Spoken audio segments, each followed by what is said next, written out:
Hello guys, this is the new rubric in which I will review the news about Europa Universalis 5 that happened over the past week. Video will be divided into two parts. The first part is a review of the map. The second part is the review of the mechanics, in our case a review of the map of the Maghreb, North Africa, and also review ships. But before we start, subscribe to the channel so you don't miss that rubric in future, which we published every week. Like and write in a comment what you would like to see in Europa Universalis 5. Let's go. So, map of North Africa.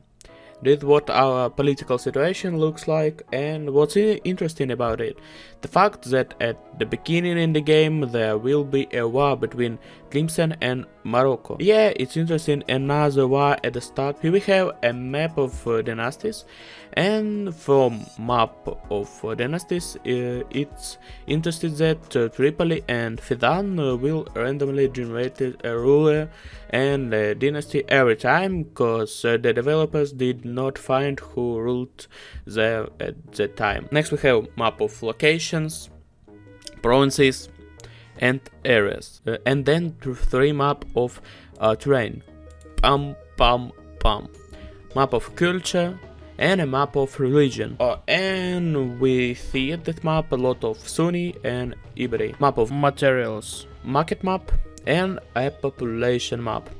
Basically, that's it. Let's move on. There will be a mechanic such as natural herbals.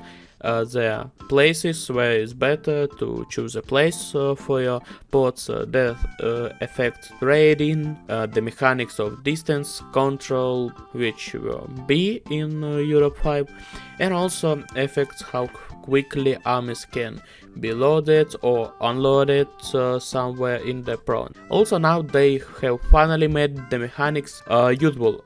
For example, in Europe 4, when a ship was being built in a province and you wanted to build an army in the same province, then it begins to be built only after the ship is being built.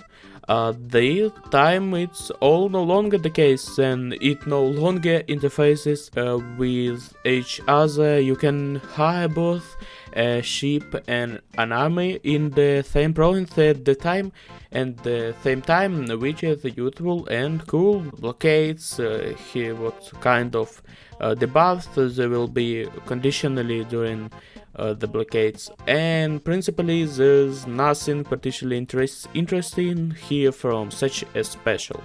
Next we have about the exhaustion of ships, repairs.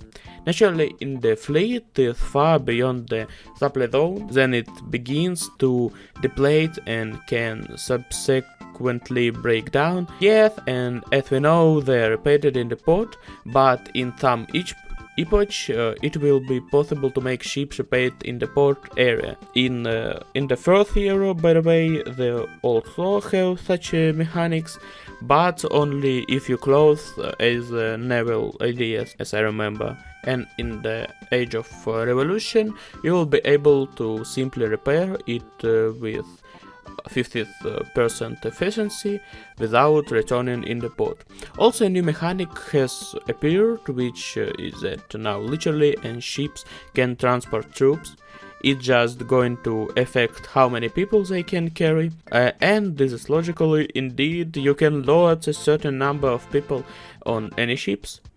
Cool mechanics, realistic, 10 out of 10. During a sea battle, ships generally have two main characteristics, like cannons and hull size.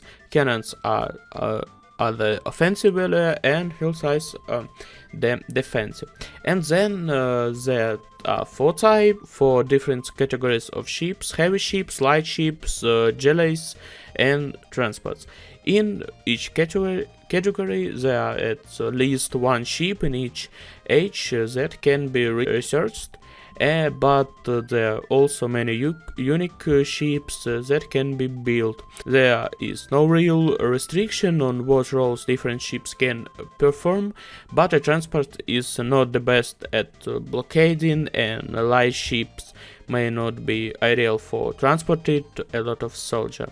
Each type of ships differs on how many trained sailors they need for their crew, how many cannons they can have, and more. That's it. In the next week we go to talk about map of Sahara, Western Africa, and talk about colonization, how it works in Europa Universalis 5. Don't forget to subscribe for don't miss the next video about news of Europa Universalis 5, and like and write in a comment what news you like or which don't like.